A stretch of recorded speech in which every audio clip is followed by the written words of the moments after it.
ফতুল্লায় ফের বিস্ফোরণ, বাবা ৩ ছেলেসহ দগ্ধ ৪। বিয়েতে স্বর্ণ কেনা বন্ধের আহ্বান মোদির, কি সংকটে ভারত? জানাবো স্থানীয় সরকার নির্বাচনের নতুন কৌশলে জামায়াত এনসিপি। এবং সর্বশেষ জানাবো সেলের মৃত্যুর বিচার চেয়ে ডক্টর ইউনূসের বিরুদ্ধে মামলার আবেদন। দর্শক শুনছিলেন সংবাদ শিরোনাম, এবার জানিয়ে দিব বিস্তারিত সংবাদ। তবে তার আগে অনুরোধ থাকবে ভিডিওটিতে একটি লাইক দিন এবং ভিডিও সম্পর্কে আপনাদের গুরুত্বপূর্ণ মতামত কমেন্ট করে জানিয়ে দিন। ফতুল্লায় ফের বিস্ফোরণ, বাবা ৩ ছেলেসহ দগ্ধ ৪। নারায়ণগঞ্জের ফতুল্লায় আবারও একটি বাসায় ভয়াবহ বিস্ফোরণের ঘটনা ঘটেছে। এতে একই পরিবারের ৪ জন দগ্ধ হয়েছে। প্রাথমিকভাবে ধারণা করা হচ্ছে গ্যাস লাইনের লিকেজ থেকে জমে থাকা গ্যাস কিংবা ফ্রিজের কম্প্রেসর বিস্ফোরণের কারণে এই দুর্ঘটনা ঘটতে পারে। প্রতিবেশীরা জানান, বিকট শব্দ শুনে আশপাশের লোকজন ঘটনাস্থলে ছুটে যায়। গিয়ে দেখা যায় বিস্ফোরণে ঘরের দরজা জানালা ছিটকে পড়ে গেছে। পরে ঘরের ভেতর থেকে দগ্ধ অবস্থায় একে একে বেরিয়ে আসেন পরিবারের সদস্যরা। স্থানীয়রা দ্রুত তাদের উদ্ধার করে হাসপাতালে পাঠান। প্রতিবেশী মোহাম্মদ আশরাফুল আলম বলেন, আব্দুল কাদের পরিবার নিয়ে একতলা ভবনের একটি ভাড়া বাসায় থাকতেন। সকালে হঠাৎ বিকট শব্দে বিস্ফোরণ ঘটে। ধারণা করা হচ্ছে গ্যাসের লিকেজ থেকে ঘরে গ্যাস জমেছিল। এছাড়া ফ্রিজের কম্প্রেসর বিস্ফোরণের বিষয়টিও উড়িয়ে দেওয়া যাচ্ছে না। জাতীয় বার্ন ইনস্টিটিউটের জরুরি বিভাগের আবাসিক সার্জন ডক্টর শাওন বিন রহমান বলেন, আব্দুল কাদেরের শরীরের ৫৭%, মেহেদীর ১৮%, সাকিবের ১৭% এবং রাকিবের ২৫% দগ্ধ হয়েছে। এদের মধ্যে মেহেদী ও রাকিবের শ্বাসনালী পুড়ে গেছে। ৪ জনের অবস্থায় আশঙ্কাজনক বলে জানান তিনি। জানা গেছে, আব্দুল কাদেরের বাড়ি চাঁদপুরে। মতলব উপজেলায় জীবিকার তাগিদে তিনি পরিবার নিয়ে ফতুল্লায় বসবাস করতেন এবং অটোরিকশা চালাতেন। তার ৩ ছেলের মধ্যে মেহেদী হালিম বিক্রি করতেন, সাকিব স্থানীয় একটি কারখানায় চাকরি করতেন এবং রাকিব চটপটি বিক্রি করতেন। ঘটনার সময় বাবা ও ৩ ছেলে ঘুমিয়েছিলেন। তবে আব্দুল কাদেরের স্ত্রী রান্নার প্রস্তুতির জন্য পানি আনতে ঘরের বাইরে থাকায় তিনি অক্ষত রয়েছেন। উল্লেখ্য, এর আগের দিন রোববারও ফতুল্লার আরেকটি বাসায় গ্যাস লাইনের লিকেজ থেকে জমে থাকা গ্যাস বিস্ফোরণে একই পরিবারের ৫ জন দগ্ধ হন। তারা বর্তমানে বার্ন ইনস্টিটিউটে চিকিৎসাধীন আছেন। বিয়েতে স্বর্ণ কেনা বন্ধের আহ্বান মোদির, কি সংকটে ভারত? বিশ্ববাজারে জ্বালানির দাম বাড়তে থাকায় ভারতীয়দের সাশ্রয়ী জীবনযাপন আহ্বান জানিয়েছেন দেশটির প্রধানমন্ত্রী নরেন্দ্র মোদী। একই সঙ্গে বিয়েতে আপাতত স্বর্ণ না কেনার পরামর্শ দিয়ে নতুন করে আলোচনার জন্ম দিয়েছেন তিনি। রবিবার দেওয়া এক বক্তব্যে মোদী বলেন, করোনা ভাইরাস মহামারীর সময় যেভাবে ঘরে বসে কাজ, অনলাইন মিটিং, ভিডিও কনফারেন্সের মতো অভ্যাস গড়ে উঠেছিল, এখন আবার সেগুলো গুরুত্ব দেওয়ার সময় এসেছে। এতে জ্বালানির ব্যবহার কমানো সম্ভব হবে। বার্তা সংস্থা আনাদোলুর তথ্য অনুযায়ী মধ্যপ্রাচ্যে চলমান সংঘাতের কারণে বৈশ্বিক জ্বালানির বাজার অস্থির হয়ে উঠেছে। এতে পেট্রোল ডিজেলের দাম বেড়ে যাওয়ায় ভারতের উপর চাপ বাড়ছে। ইন্ডিয়া টুডে খবরে বলা হয়েছে, মোদী বলেন, করোনার সময় আমরা ওয়ার্ক ফ্রম হোম সহ নানা পদ্ধতির সঙ্গে অত্যন্ত হয়ে উঠেছিলাম।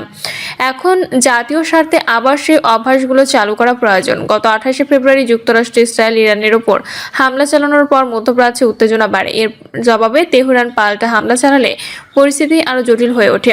এর প্রভাব পড়ে হরমুজ প্রণালীতে, যেখান দিয়ে বিশ্বের প্রায় ২০% তেল পরিবহন হয়। এই প্রেক্ষাপটে মোদী বলেন, সারা বিশ্বে জ্বালানির দাম বেড়েছে। পেট্রোল ডিজেল আমদানিতে যে বৈদেশিক মুদ্রা ব্যয় হয় তা সাশ্রয় করা সবার দায়িত্ব।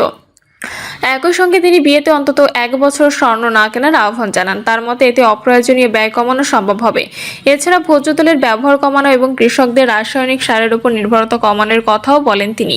প্রাকৃতিক চাষাবাদ দিয়ে যাওয়ার ওপর জোর দিয়ে মোদী বলেন, এতে বৈদেশিক মুদ্রা সাশ্রয়ের পাশাপাশি কৃষি জমিও সুরক্ষিত থাকবে। স্থানীয় সরকার নির্বাচনে নতুন কৌশলে জামায়াত এনসিপি। স্থানীয় সরকার নির্বাচনে ডামাডোল বাজতে শুরু করেছে। বিশেষ করে বিরোধী দলীয় জোটের অন্যতম প্রধান ২ দল জামায়াত ইসলামী ও জাতীয় নাগরিক পার্টি এই নির্বাচনের প্রস্তুতি শুরু করেছে। এরই মধ্যে সিটি কর্পোরেশন পর্যায়ে প্রার্থী চূড়ান্ত শুরু করেছে দল দুটি।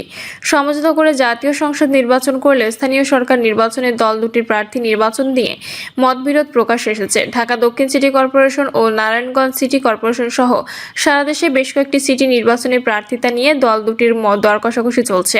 ২ দলের সমর্থকরা অনলাইন তর্ক বিতর্ক করছেন। সম্প্রতি ঢাকা দক্ষিণ সিটি কর্পোরেশন নির্বাচনে জামায়াত ঢাকা বিশ্ববিদ্যালয়ের কেন্দ্রীয় ছাত্র সংগঠনের ভিপি সাদিক কায়েমকে প্রার্থী ঘোষণা করেছে।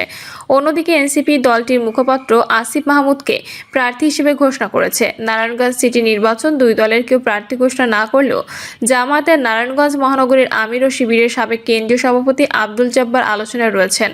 অন্যদিকে সদ্য এনসিপিতে যোগদান করা দলের যুগ্ম আহ্বায়ক আলী আহসান জোনায়েদ এনসিপি থেকে আলোচনায় রয়েছেন। জামাত সূত্রে জানা গেছে সিটি কর্পোরেশন পর্যায়ে নির্বাচনে 11 দল সমঝোতার ভিত্তিতে প্রার্থী ঠিক করবে। তবে উপজেলা পরিষদ, ইউনিয়ন পরিষদ পর্যায়ে সব দল একক নির্বাচন করার সম্ভাবনা রয়েছে।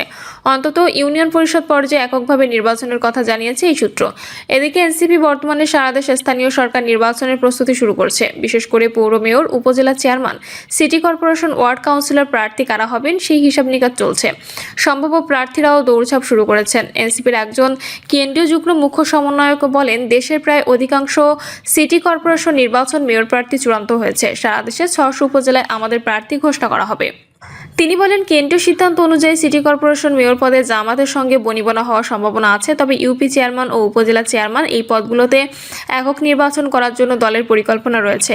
মাঠে আমাদের কোনো প্রার্থীর অবস্থান কতটুকু, জনসমর্থন কেমন, এইসব পরখ করা হচ্ছে। একক নির্বাচন করার ইচ্ছা এনসিপির একাংশের। এনসিপির নির্ভরযোগ্য একটি সূত্র জানিয়েছে, আগামী স্থানীয় সরকার নির্বাচনে আসিফ মাহমুদ তার কিছু নেতাকর্মী সারা দেশে একক নির্বাচনের পক্ষে।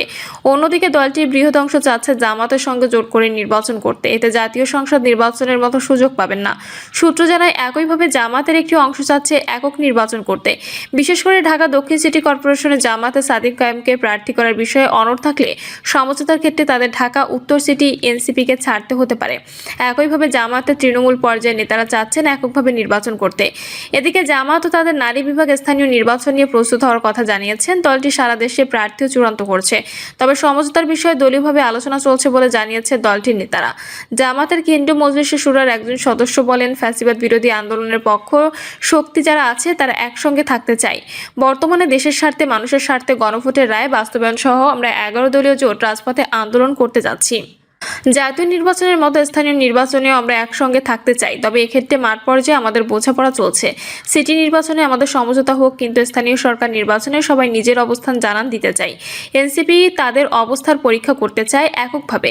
তিনি বলেন, কিছু উপজেলা এনসিপি জামায়াত এককভাবে করবে, আবার কিছু জায়গায় সমঝোতা করে করবে। এছাড়া জোটের অন্যান্য দল থেকে কাউন্সিলর, ইউপি সদস্য, চেয়ারম্যান পদে নির্বাচন করতে পারে। এসব ক্ষেত্রে আমাদের সমর্থন থাকবে। এসব পরিকল্পনা আছে। নির্বাচনের দিনক্ষণ ঠিক হলে সব চূড়ান্ত হবে। ছেলের মৃত্যুর বিচার চেয়ে ডক্টর ইউনূসের বিরুদ্ধে মামলার আবেদন। ঢাকার উত্তরার মাইলস্টোন স্কুল অ্যান্ড কলেজ ক্যাম্পাসে ঘটে যাওয়া ভয়াবহ বিমান দুর্ঘটনায় সন্তান হারানো এক বাবা এখন চরম নিরাপত্তাহীনতায় ভুগছেন। তৎকালীন সরকার প্রধান ডক্টর মোহাম্মদ ইউনূস সহ সংশ্লিষ্টদের বিরুদ্ধে দায়িত্ব অবহেলার অভিযোগে আদালতে মামলার আবেদন করার পর থেকেই উসাইমং মারমা নামের এই ব্যক্তি আইনশৃঙ্খলা বাহিনীর তল্লাশি এবং অজ্ঞাত নম্বর থেকে আসা হুমকির মুখে আত্মগোপন করতে বাধ্য হয়েছেন। ঘটনার সূত্রপাত গত বছরের 21শে জুলাই, যখন উত্তরার দিয়াবাড়িতে মাইলস্টোন স্কুলের ক্যাম্পাসে একটি প্রশিক্ষণ যুদ্ধবিমান আছড়ে পড়ে। সেই মর্মান্তিক দুর্ঘটনায় নিহত 36 জনের মধ্যে অধিকাংশ ছিল শিক্ষার্থী, যার মধ্যে উসাইমং মারমার ছেলে উক্কো চিং মারমাও ছিল। দুর্ঘটনার পর তৎকালীন অন্তর্বর্তীকালীন সরকারের প্রধান ডক্টর মোহাম্মদ ইউনূস ক্ষতিগ্রস্তদের ক্ষতিপূরণের আশ্বাস দিলেও 10 মাস অতিবাহিত হওয়ার পর তা বাস্তবায়িত হয়নি। এমন পরিস্থিতিতে ন্যায় বিচার আশায় গত 7ই মে ঢাকার আদালতে ডক্টর ইউনূস ও কয়েকজন উপদেষ্টার বিরুদ্ধে মামলার আবেদন করেন উসাইমং মারমা। তবে আদালত শুনানি শেষে সেই আবেদনটি খারিজ করে দেন।